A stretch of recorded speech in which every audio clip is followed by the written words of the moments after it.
The most important thing in life will always be family. The people right here, right now. It's insecurity that is always chasing you and standing in the way of your dreams. Find your confidence, lead with love. The rest will follow. Being male is a matter of birth. Being a man is a matter of age.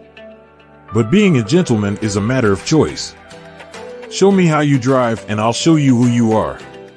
I used to say I live my life a quarter mile at a time, and I think that's why we were brothers, because you did, too.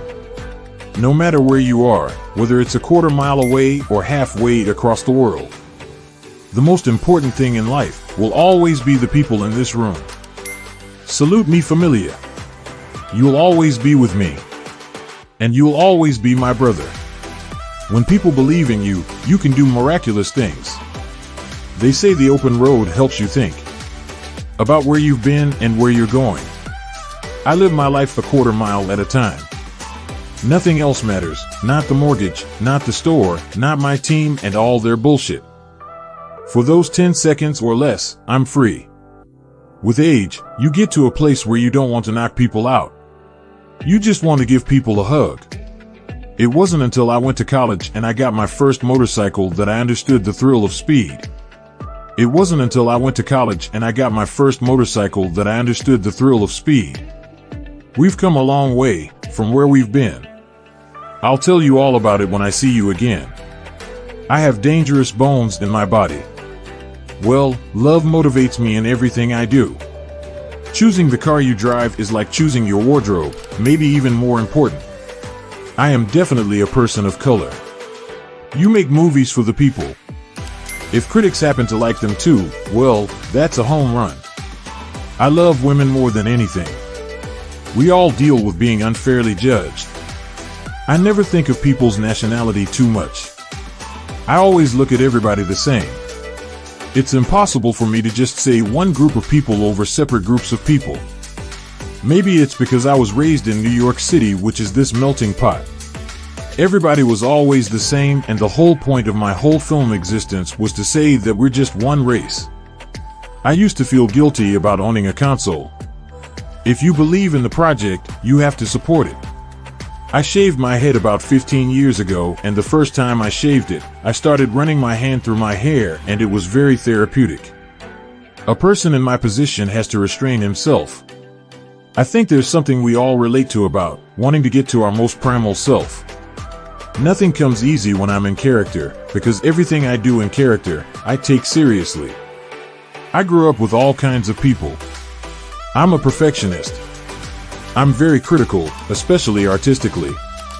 I do practice martial arts, more as a recreational thing, but a lot of my friends have been heavyweight champions in mixed martial arts world. When I got on the set of Saving Private Ryan, I discovered, to my amazement, that Steven Spielberg is a gamer. A transvestite spends her entire life trying to look as feminine as possible, and I have clearly spent mine celebrating my masculinity. It's really bizarre because no one knows this, but elephants have killed more animal trainers than any other animal. I've been auditioning since I was 7 years old. When I'm writing, I'm locking myself in a room. I'm the worst critic in the world. I write something and then I beat myself up. I'm like, Vin, you're retarded, that makes no sense. Career diversification ain't a bad thing. I'm not really afraid of the dark, except if I'm walking. The thing that scares me the most is the possibility of walking into a wall and busting my lip. It would be flattering to call it a modern Dirty Harry, but I think this film deals more with the loss of his wife than the traditional revenge vigilante films. I'm a boy who appreciates a good body, regardless of the make. Most of my confidence came from being with ladies, because I certainly wasn't getting any acting jobs. I could care less about being an action actor like Stallone or Schwarzenegger. The video game culture was an important thing to keep alive in the film because we're in a new era right now. The idea that kids can play video games like Grand Theft Auto or any video game is amazing. The video games are one step before a whole other virtual universe. If you're the type of person who has to fulfill your dreams, you've got to be resourceful to make sure you can do it. I came out to California when I was 21, thinking my New York credentials would take me all the way. I came back home a year later all dejected and a failure. It's like you have a child and you think, everything that I've done up until this point is insignificant in comparison to being a father. It's a beautiful, beautiful thing. If Clark Gable had a Facebook page, there would have been a Gone with the Wind too. To have a director that loves his actors is something that you can see in the film and in the fruits of that labor. You can see that translated in the film.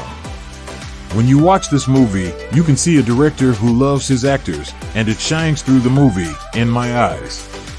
You know when something feels so good, but you're afraid to feel good about it?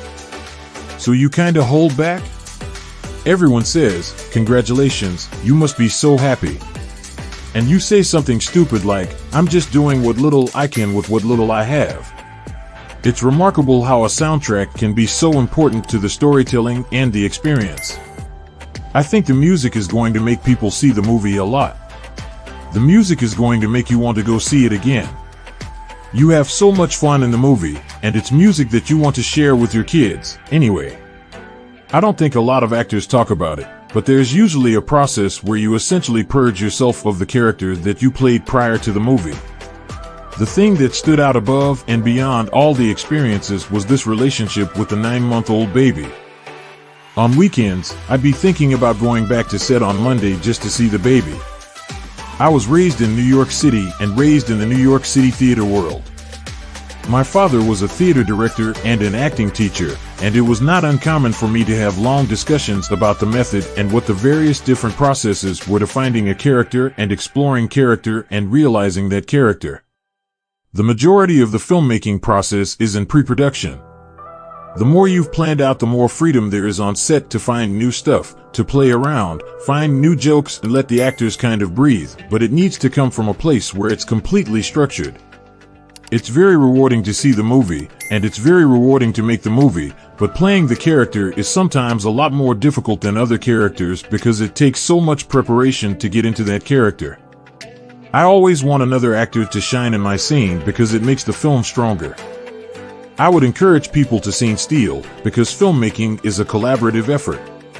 I was the oldest of the children in my family. I had to do a lot of diaper changing and lunch making. I was taking my little sister to ballet, picking up my brother, sort of being a super nanny. Video games are one step before a whole other virtual universe. I haven't had that many weird encounters with fans, thank God. If you take my performance or my understanding of the role and my appreciation for story and then dress it in CGI, that I guess becomes an action film. Of course, I don't act in an extreme fashion in my day-to-day life. I don't think any of us live do. I think we all have that reserve somewhere and we pull upon it when we need it. I was a bouncer for 10 years in New York City. I've directed independent film. You live these 3 months in this reality, in this dark reality. You don't want to do those films every year because they're taxing. I started smoking a lot of cigarettes. I love thinking about the film, the project, and committing myself as much as possible. The whole year I was in LA, I got into telemarketing and learned how to make money. 5 years later, that skill helped me make my first film. It was interesting to do a completely fictional piece. You know, Saving Private Ryan was not a fictional piece.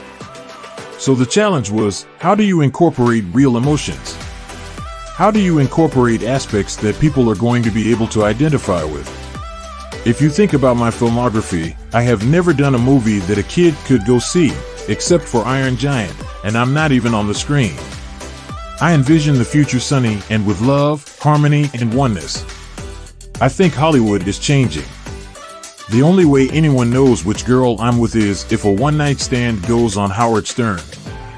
My mom used to say that I became a fighter and a scrapper and a tough guy to protect who I am at my core. I've turned down $20-something million for movies. I enjoy playing a quintessential anti-hero. There's something therapeutic about playing such characters. I know it sounds corny, but I feel like I learn about myself when I play that characters. Vin Diesel had to hire a babysitter. Film is my hobby, so I will work well through the night to develop films, whatever film I'm doing or dream projects I have.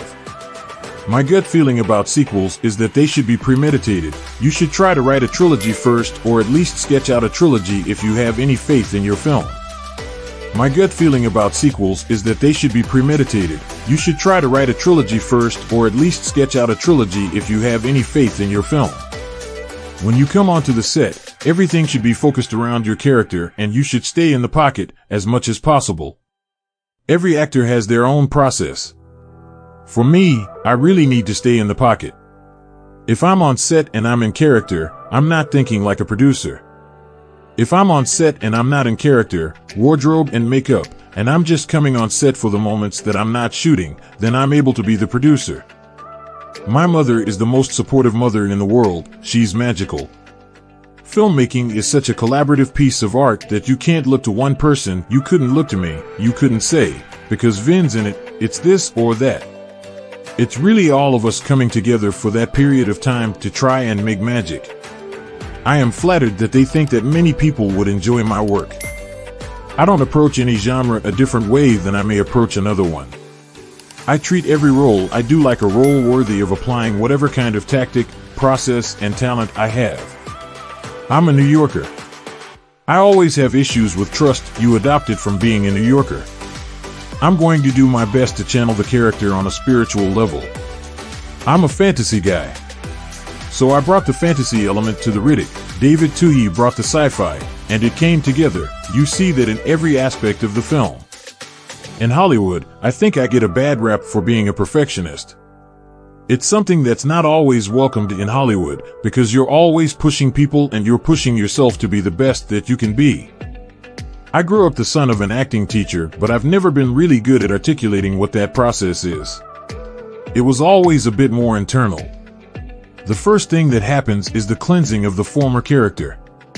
I don't think a lot of actors talk about it, but there is usually a process where you essentially purge yourself of the character played prior to the movie.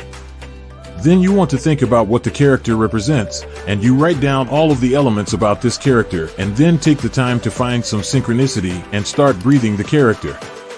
Fight sequence to me isn't just about the athleticism. It so often is about what the emotion that is behind it and how willing you are to really challenge that emotion, or really take that emotion to that place so you're feeling a certain intensity for the whole time when you're shooting the actual physical scenes. I would love to do more science fiction. I always envisioned the Riddick franchise as a continuing mythology, so I always imagined that there would be many other films to follow. The idea of exploring character relations and their development over a decade has to be appealing for any actor who cherishes his craft. I used to do fight sequences, and I started to get self-conscious about fight sequences, because invariably the other person would get hurt, and you never want anyone to be hurt on a film, let alone you being responsible. The great thing about working with guys who have spent their life choreographing fights for wrestling is that that's what they do. That's their specialty. Their specialty is taking hits. Their specialty is selling explosive hits without making a contact or doing too much damage. I started acting at 7 years old. It took me 20 years to understand that if I was going to make my dreams a reality, I had to take the reins. I had to learn something about being productive and being self-sufficient, but I had to be productive at all costs, and I had to make product. Riddick is an anti-hero. He's the quintessential anti-hero. We all know how much I love anti-heroes. It takes you 45 minutes in the movie just for Riddick to understand the word heroism, let alone for anyone to hope that he can be heroic. You get a timeless cool card in New York. I can't go white, Indian, Asian, Latin. For me, in my existence, if I'm anything, I'm inclusive of everyone, and we are just one, and I hope that global harmony is in all of us. My mother gave me this book called Feature Films at used car prices by a guy named Rick Schmidt. I gotta credit the guy, 'cause he gave me the most practical advice. It empowers you. What was bizarre, when I was younger, I never watched TV. I would rather watch a movie 100 times than to watch a TV show, just to find another nuance. I can't tell you how many times I've watched On the Waterfront, just to find a flaw so that I can learn and try to improve my thing. I grew up in an artists' community in New York, in a building that was government subsidized for artists. No one made any money, but they made art for the sake of art. I always have issues. I'm a New Yorker. I always have issues with trust you adopted from being a New Yorker. I think trust is something that comes from the gut. I don't think it's anything specific. I don't think it's anything tangible. When I first did The Fast and the Furious, I didn't want there to be a sequel on the first one. I thought, why would you rush to do a sequel just because your first film is successful? I approach every film I do in the same way, whether it's an action film or not an action film. I guess if a certain physicality lends itself to action, but I started acting before I reached puberty. I was 7 years old when I started acting. It wasn't until I became a bouncer in New York. I started acting when I was 7 years old. By the time I was 17, I would say, if I'm not a star by the time I'm 18, I'll get out of the business. When Lucas was doing Star Wars, he didn't have a 50 million person Facebook following where he could just sift through feedback to try to get an idea for what he was going to do next. It's a luxury we have today. I don't know when the last time was that Steven Spielberg or George Lucas made a movie with Universal, but I can tell you that Universal is leading the charge. They're looking at film differently. They're planning ahead in a way that I've never seen a studio do before. They're believing in a relationship between fan and film franchise in a new way. They're more receptive to an audience, in part because of social media, in a way we've never been allowed. Rated R movies are few and far between nowadays. We're all seeing less and less rated R movies, and less of them are being made. Deal making goes on with any job. I believe in paying special attention to every project that you do and supporting the projects you do. Unfortunately, in Hollywood, there are those directors that have some contempt for actors. We've all experienced that, in one way or another. When I was a child actor, I had the fear that I was going to be cast as the tree. That's what I love. I love thinking about the film, the project, and committing myself as much as possible.